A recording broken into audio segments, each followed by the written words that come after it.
হরে কৃষ্ণ। আসছে আমাদের পয়লা বৈশাখ। তো পয়লা বৈশাখে অবশ্যই আমাদের কিছু ধর্মীয় নিয়ম নীতি মেনে চলা উচিত।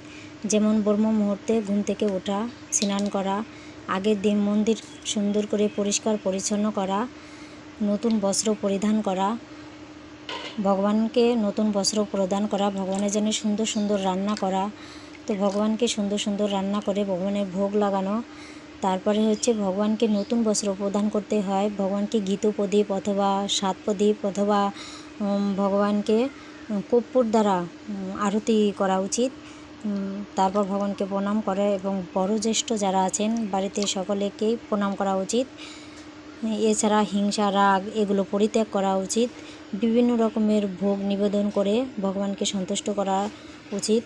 তাছাড়া হচ্ছে তুলসীর জল ধারা তো আগের দিনই দেয়া হবে। তো সেই দিনও রীতিমতো তুলসীর জল ঢালা, তুলসী সেবা, তুলসী প্রদক্ষিণ, তুলসী প্রণাম ইত্যাদি আমাদের করা উচিত।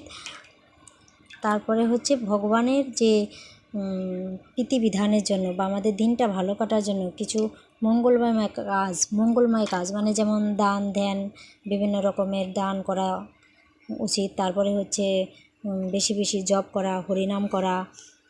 তারপরে জীব হত্যা থেকে দূরে থাকা, মানে জীব হত্যা মানে আমাদের ভগবানের জন্য, ভগবানকে সন্তুষ্ট করার জন্য অন্ততপক্ষে সেই দিন আমাদের নিরামিষ আহার করা উচিত।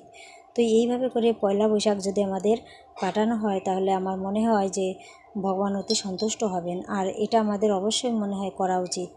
হরে কৃষ্ণ।